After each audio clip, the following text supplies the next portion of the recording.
कि महाप्रभु जी, गोपीनाथ जी, हरिदास जी, गुसाई जी, पुरुषोत्तम जी आवा समस्त आचार्योनी વાત માનવા અમે તૈયાર નથી. માન્ય ગુસાઈજી ગોપીનાથજી ના પાડે તો તમારે દર્શન કરાવાય નહીં. કરાવો તો 1 વર્ષની સેવા નિષ્ફળ જાય. અમે જ્યાં સુધી ઠાકોરજીની બજાર વચ્ચે સેવા ન કરીએ ત્યાં સુધી આનંદ આવતો નથી. માં કોણ જુએ? અમારા સુરતના મહાન આચાર્ય પુરુષોત્તમજી એમ કહે છે, તમારા પ્રભુને બીજાની નજર પણ ન પડવી જોઈએ, પણ અમે અહીં ગુરુની એક પણ આજ્ઞા, અમે અત્યારે આધુનિક ગુરુ જ અમારા ભગવાન છે. એ જે કહે તે અમારે કરવાનું હોય. કારણ કે અત્યારે આધુનિક ગુરુઓ પોતાના નામની આગળ 108, 1008 જગતગુરુ, વૃક્ષ, છત્રપતિ કહે છે. મહાપ્રભુજી ગોપીનાથજી એમ કહે છે કે હું તો કૃષ્ણનો દાસ. એમાં સત્ય શું છે એ ખબર પડતી નથી. આપ પણ તમારા મત મુજબ સમજાવ નહીં. અમારે તો પુરુષોત્તમજી સુરતના એના મત મુજબ સત્ય જાણવું છે. બાકી તો ભોળી પૂજાનો લાભ પોતાના સ્વાર્થ ખાતર બધા લે છે. મંદિરના નામે, ઠાકોરજીના બ્રિજના નામે. આ બધું જોતા એવું લાગે છે એક મોટી કંપની ચલાવવી એના કરતા એક મંદિર, હવેલી કે આશ્રમ ચલાવવો સારો. અત્યારની પ્રજાને લીટવાનો આનાથી સારો ઉપાય બીજો એકે નથી. સત્ય તો આ છે. ગદાધર દાસ આખી જીવી આવ્યું, પણ બ્રહ્મનામ પદ્મનાભ દાસે પ્રભુને ચણા રોગ આવ્યા પણ માગ્યું નહીં. એ જ પ્રભુને આજે ભીખ વગર ભોગ નથી આવતા. તો હવે ઠાકોરજી અથવા મહાપ્રભુ ગોપીનાથજી આ બધાથી બચાવે તો બચાય એમ છે. સુરદાસ અબ તો સાચે ही કલયુગ આવ્યો. ચરણોમાં કલ્યાણ. હા, દંડવત તો કર્યા છો એનો આભાર. ખરેખર દંડવત કરવાનો જરૂરત નથી. કે સાચી વાત તમને બતાવું, દંડવત શબ્દ ઘસાઈને દંડવત થઈ ગયો છે. દંડવત નો ખાલી શબ્દાર્થ કરીએ તો દંડા જેવો. દંડા જેવો માથા ઉપર પડવા માટે, તો હાથને તોડવા માટે, ચેન તોડવા માટે દંડવત. ખબર મૂળ શબ્દ તો દંડવત પ્રણામ. દંડા જેમ નમે તેવી રીતે હું નમી. તમે નમતા તો નથી, દંડવત કરી રહ્યા છો. મારા પડે એને વસ્તુ નથી. પણ સમજવાનો મુદ્દો એ છે કે આચાર્યની વાત આપણે ન માનીએ, મારી વાત પણ ન માનો, એ પણ વાત સાચી. અને આચાર્ય કોઈ આવા બધા કોકિલાનપુરી મહારાજ જેવા મોટા નતા લાગ્યા. એ વાત પણ સાચી જે અમે લોકો લગાડી રહ્યા છીએ. એ બધી વાતો સાચી હોવા છતાં જે એક વાત સાચી નથી તો એ ત્યારે તમે મારા સમજવાનો આગ્રહ રાખશો અથવા મારા જેવા કોઈ પણ નથી સમજવાનો આગ્રહ રાખશો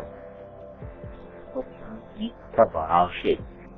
જયારે તમે જાતે મહાપ્રભુજીના ગ્રંથોનો ઉપદેશનો વાંચન, સ્મરણનો, ચિંતનનો અભિગમ રાખશો, કોઈ તમને ઊંચા ભણાવી નથી શકતા. જયારે તમે ભાગવત પોતે વાંચશો ત્યારે કોઈ કથા વાચક તમને ઊંચા ભણાવી નથી. તમે ઘરમાં કરશો ત્યારે કોઈ તમને ધર્મના નામે છેતી નથી. જયારે તમે કોઈકને છેલ્લા 1000 રૂપિયા લઈ લેશે તમારે 50,000, તમે રડો કે ભાવ વધી ગયા. આ માટે લીધા છે ને દર્શન કરવાના છે. ભાવ જેમ જેમ વધતો જાય તેમ તેમ ભાવ વધે, ભાવ ઘટે. આની સખાજી છે કે પ્રણાજી થઈ છે કે આપણે એમાં કંટાળી ગયા છે કે ભીડ વધે, ભાવ વધવાથી ભીડ નથી વધી રહી. ત્યાં બધા ભીડ બચાવી પ્રભુઓ ઉભા થઈ ગયા છે. કે મારી લાચારી છે, પણ આનો ઉપાય જે સાચો હોય તે મહાપ્રભુજીનો હાથ. બીજો પ્રશ્ન છે, સ્વવંશે સ્થાપિતા શેષ સ્વમહાત્મ્ય. આ વિશે વિસ્તૃત સમજ આપવા વિનંતી. સ્વમહાત્મ્ય એટલે શું? શ્રી મહાપ્રભુજી શ્રી ગુસાઈજીની સમકક્ષ કોણ છે? શું બધા ગોસ્વામી બાળકોને શ્રી મહાપ્રભુજી ગુસાઈજી સમકક્ષ સમજી શકાય? એવું છે કે આ સર્વોત્તમ સ્તોત્રના નામની વ્યાખ્યામાં બે પ્રકારો મળે છે. એક પ્રકારમાં એવો અર્થ છે કે ગુસાઈજી સ્વવંશે સ્થાપિતા શેષ સ્વમહાત્મ્ય એ પોતાના માટે કહી રહ્યા છે અને પોતાની કૃતજ્ઞતા મહાપ્રભુજી પ્રત્યે પ્રકટ કરી રહ્યા છે. એક મત એવો છે કે બધા બાળકો માટે એ વસ્તુ લાગુ પડે છે અને તે બાબતમાં એવો છે કે અશેષ મહાત્મ્યનો મતલબ એ જ કે મહાપ્રભુજીના વતી એ લોકો બ્રહ્મ સંબંધ આપી શકે છે. એ જ એમનું મહાત્મ્ય છે, એ સિવાય બીજું કોઈ મહાત્મ્ય નથી. જેમ બેંકનો ક્લર્ક બેંક વતી તમને લોન આપી શકે, હવે લોન એનો જે આપના લોન આપવામાં આવતા જે મૂડી છે એ એની નથી એના બાપની, બેંકની છે, પણ બેંકે એને ઓથોરાઇઝ કરેલો હોય છે. જેમ પોસ્ટ ઓફિસમાં પોસ્ટ માસ્ટર જે છે એ તમારા મની ઓર્ડરના પૈસા તમને આપી શકે, એ પોતાના ગાંઠના પૈસા નથી આપતો, પણ એની પોસ્ટ ઓફિસમાં જે આવ્યા હોય તે પૈસા એ તમને આપી શકે છે. તેના માટે પોસ્ટ ઓફિસ એને ઓથોરાઇઝ કરે છે. એમ ગોસ્વામી બાળકોને ઓથોરાઇઝ કરવામાં આવ્યા છે કે તમને મહાપ્રભુજીના વતી બ્રહ્મ સંબંધ આપવાની ઓથોરિટી છે. હવે મહાપ્રભુજીના વતી બ્રહ્મ સંબંધ આપવાની ઓથોરિટીમાં મહાપ્રભુજીએ શરત એવી મૂકી છે કે કૃષ્ણ સેવા પર હોય, એટલે પોતે સેવા કરતો હોય પોતાના ઘરમાં, પોતાના તનથી, પોતાના ધનથી, ધંધાકીય રૂપે નહીં, તો એ કૃષ્ણ સેવાનો દીક્ષા આપવાનો અધિકારી છે. કૃષ્ણ સેવાનો દીક્ષાનો એ આપવાનો અધિકારી સેવા પર હોય પણ દંભથી સેવા કરતો હોય, ગામને નોતરીને એક્ઝિબિશન કરવા માટે સેવા કરતો હોય, તો પાછો એ સેવાનો કૃષ્ણ સેવાનો દીક્ષા આપવાનો અધિકાર એનો મહાપ્રભુજી કહે છે કે જૂટવાઈ જાય છે. અને પોતે જાણતો જ ન હોય કે કૃષ્ણ સેવા શા માટે કરી રહ્યો છે. કોઈ કેમ સમજતો હોય કે કૃષ્ણ સેવા તો એટલા માટે અમે કરી રહ્યા છે કે વૈષ્ણવોનો ઉદ્ધાર કરવા માટે. તો ભાઈ, વૈષ્ણવોનો ઉદ્ધાર કરવા માટે તમે કેમ સેવા કરો છો? વૈષ્ણવ પોતે સેવા કરશે. તમને કોણે કહ્યું છે વૈષ્ણવોના ઉદ્ધાર માટે તમને સેવા કરવાનું? ક્યાં કહ્યું છે? મહાપ્રભુજીએ કાંઈ નથી કહ્યું કે વૈષ્ણવના ઉદ્ધાર માટે બાળકોએ સેવા કરવી. બાળકોએ પોતાનો ઉદ્ધાર કરવાની સેવા તો પહેલા સરખી રીતે નભાવી લે, પછી ગામની ચિંતા કરે. ઘરના છોકરા ઘંટી ચાટે પાડોશીને આટો.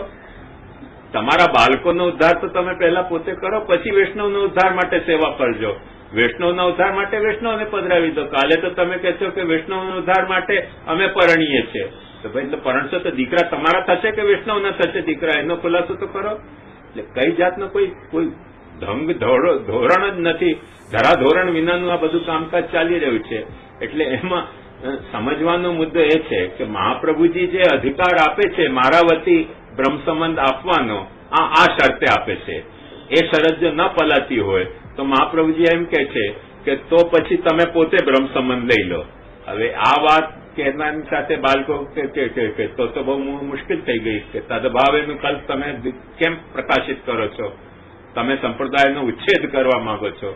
ભાઈ, સંપ્રદાયના આચાર્ય જયારે એ વાત કહી રહ્યા છે તો એ આચાર્યના વાતથી જો સંપ્રદાયનો ઉચ્છેદ થતો હોય તો પછી કયા વાતથી આ સંપ્રદાયનો ઉત્કર્ષ થશે? એટલે એ વસ્તુ દર વખતે સમજવાની રહી કે મહાપ્રભુજી એ શરતે આપી છે કે હા, મારા વતી તમે બ્રહ્મ સંબંધ આપી શકો છો. એવું તમારું અશેષ મહાત્મ્ય, જેમ બેંકના ક્લર્કનું અશેષ મહાત્મ્ય છે કે એનો પગાર 10,000 નો હોય પણ તમને 2 કરોડની લોન એ આપી શકે. હવે જેના એના ગજવામાં માતા ન હોય એટલી લોન તમને આપી શકે, એના માટે ઓથોરાઇઝ છે. પણ એ ક્યારે કે બેંકના જે ધરાધોરણ છે એને અનુસરીને તમને લોન આપતો હોય તો, અને એને અનુસરીને નહીં, એને પરભારો આપતો હોય તો ફ્રોડ છે, એને જેલમાં પકડાવવો જોઈએ. હવે હું એમ નથી કહેતો કે બાળકોને જેલમાં પકડાવો, કેમ કે નહીં તો મારે જેલમાં જવાનું થાય. મુદ્દો એ છે કે મહાપ્રભુજીની આજ્ઞા આ બાબતમાં સ્પષ્ટતા છે કે જો આ ધરાધોરણ ઉપર એ બાલક ખરો ન બેસતો હોય તો તમે પોતે પણ બ્રહ્મ સંબંધ લઈને પોતે પુષ્ટ કરીને ઠાકોરજીની સેવામાં પ્રવૃત્ત થઈ શકો છો.